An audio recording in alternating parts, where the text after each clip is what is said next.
Welcome, ladies and gentlemen. I'm Aaron Dykes. This is the INFOWARS Nightly News. It is, of course, May Day 2012. Coming up, we have an exclusive Ron Paul speech in its entirety. But first, the news. Of course, for this May 1st, socialist, communist, historically Illuminati-connected day, we have reports that Obama has launched a new campaign slogan based in Marxism. The Obama campaign apparently didn't look backwards into history when selecting its new campaign slogan, Forward, a word with long and rich association with European Marxism. That's from the Washington Times about the new Obama slogan and its ties to socialism and Marxism.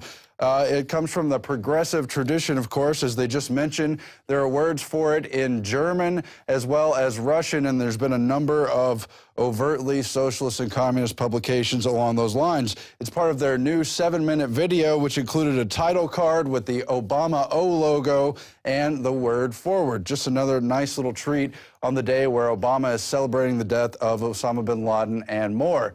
Now, behind the scenes of the century of radical Marxism and communism, progressivism, fascism, Nazism, and other collectivist systems are the puppet masters. They will meet again at Bilderberg this year again in Chantilly, Virginia, and Alex has called on people to occupy the Bilderberg meeting. So join him if you can out in Virginia, right outside of Washington, D.C., coming up in just a few weeks.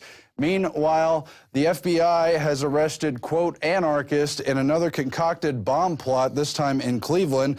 Kurt Nemo has the report. Authorities in Cleveland, Ohio have arrested 5 self-described anarchists in an alleged plot to blow up the Cuyahoga Valley Scenic Railroad Brecksville Station by remote detonation using C4 explosives.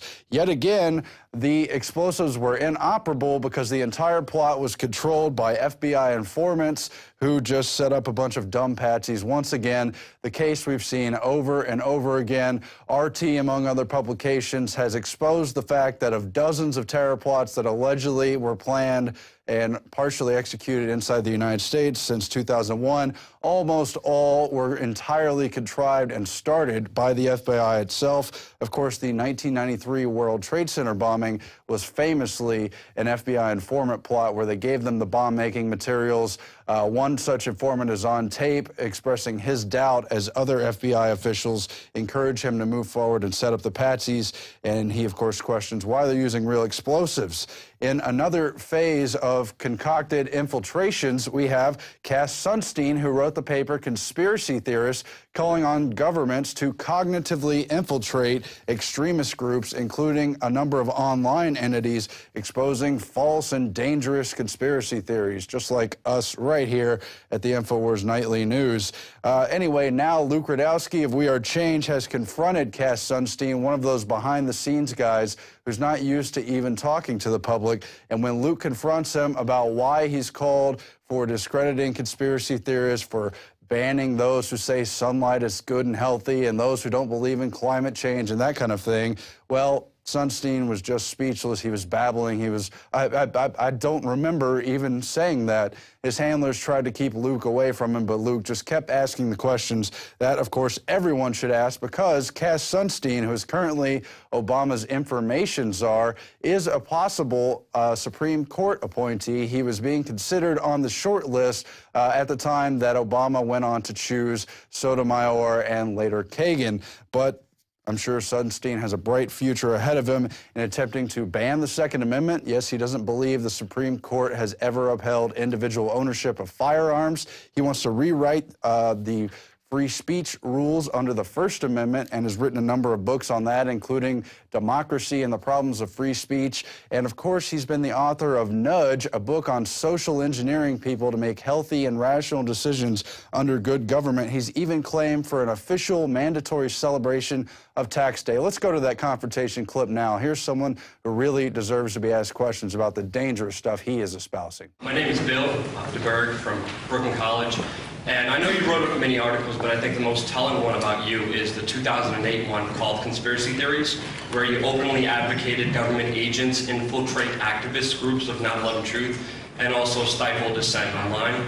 I was wondering, why do you think it's the government's job, or why do you think the government should go after family members who have questions about 9/11, responders who were lied to about the air, survivors whose testimony commits, and also government whistleblowers that were gagged because they released information that contradicts the official story. Why do you think the government should do that? I think, as Ricky said, I've written hundreds of articles, and I remember some and not others. That one I don't remember very well. I hope I didn't say that. But whatever was said in that article, my role in government is to oversee federal rulemaking in a way that is wholly disconnected from the vast majority of my academic writing, including that. So I know that. I'm just asking because you may be the next Supreme Court justice, or probably going to, and you did write those things, and that's why I want to bring them up to you. So all I can say is there are a lot of things that I've written, I guess, and there are even more things I've said to have written. That, I may agree with some of the things I've written, but I'm not exactly sure. I focus on what my boss wants me to do.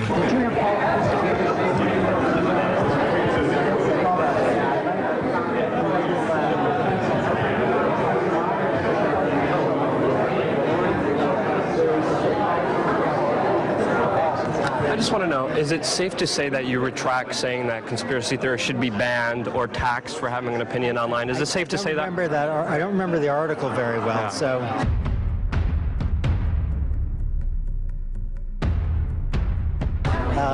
I hope I didn't say either of those things. But you did, and it's written. Do you retract them? I'm focused on my job. So you're not retracting that? Do you still believe that? Do you still believe that people shouldn't have freedom of speech? Thanks very much. Yeah, actually, I'm happy to talk about this, by the way. I can go on the record. He's the man who wrote about it. So Cass, do you still believe in the Joseph Goebbels approach? Please don't. Please don't. I'm asking a question. I know, but you're I'm asking a question. Just, It's the job of a journalist to ask questions. Get my books. Okay, go get your books then. Which is more. I'm sorry, I gotta ask him again. I have to. So sorry. I kind of have to. We're not. Yeah.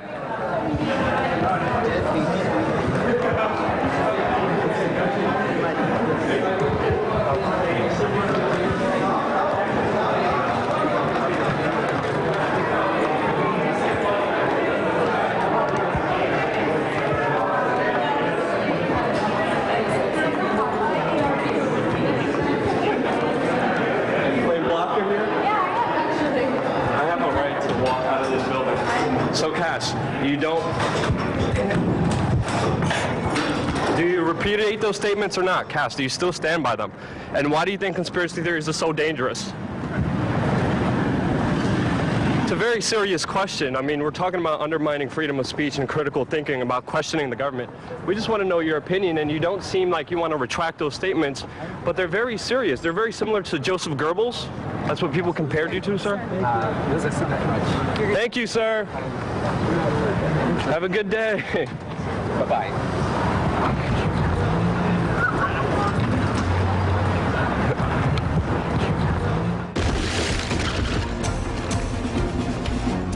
And so, great confrontation from Luke, who's already taken it upon himself to occupy Bilderberg by using it as a nom de plume. But since Cass Sunstein doesn't seem to remember what he wrote in his paper Conspiracy Theories with one Adrian Vermeule from Harvard, while Cass Sunstein was at University of Chicago, we'll read you just a couple of those quotes. The term infiltration appears more than 14 times in this paper.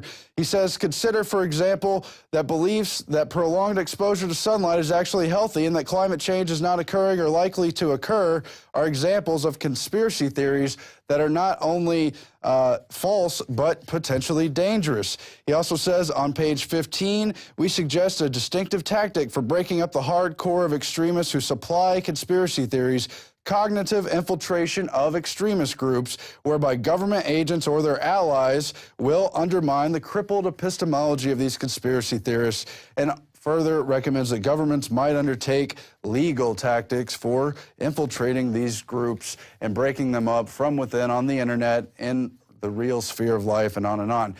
We turn now to a report that Max Cabrera from our office did on Hugo Chavez. You see, there's bad people on the right, on the left, all these extremist dictator groups, whether they're socialist, fascist, corporate-driven, or what have you, are all very corrupt, and this just goes to show right here on May Day. This is Max Cabrera reporting for INFOWARS Nightly News. In recent days, doubts have intensified whether Hugo Chavez, who is fighting an undisclosed type of cancer, will be able to run against Enrique Capriles, the candidate of a united opposition. But is Chavez's health the real concern, or is it being used to distract the people from the declarations of a former general and Supreme Court magistrate who is hiding out in the U.S.? His name, Eladio Aponte.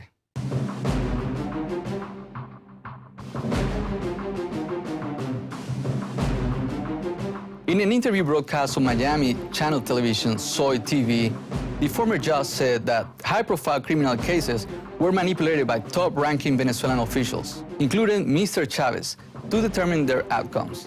One case involved a military lieutenant who had been arrested after storing 2,262 kilos of cocaine on an army base. Mr. Aponte said in the Soy TV interview that top Venezuelan military officers, including Defense Minister Henry Rangel Silva, Military Intelligence Chief General Hugo Carvajal, and military aide to President Chavez, called him to pressure him to release the officer.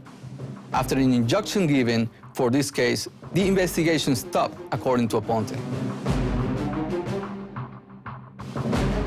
They just asked for favors that I complied with, and woe be the judge that refused to cooperate. They were dismissed, Aponte said.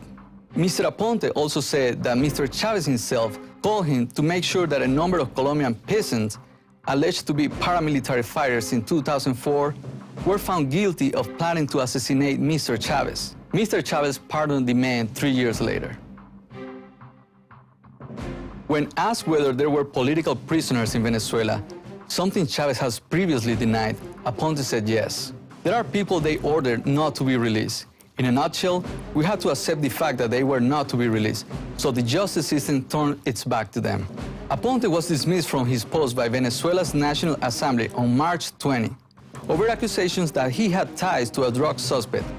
And after the declarations were given, Venezuela's Justice Minister, Tarek El-Aissami, accused Aponte of receiving money from drug traffickers and notified about the dismantle of a money laundering ring with operations involving as much as $10 million in Venezuela. According to Aponte, justice is nothing.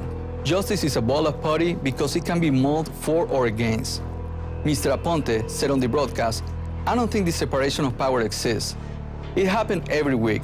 On Friday mornings, Venezuela's top prosecutors, the Justice Minister, the Solicitor General, assorted Supreme Court justices, police chief, and top officials will meet in the Vice President's office to review politically sensitive court cases and decide how they should be handled.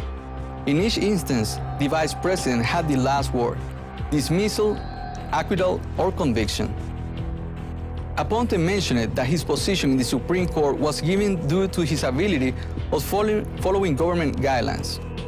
Aponte mentioned that his position in the Supreme Court was given due to his ability of following the guidelines from the government, even though when these guidelines were going against the Constitution.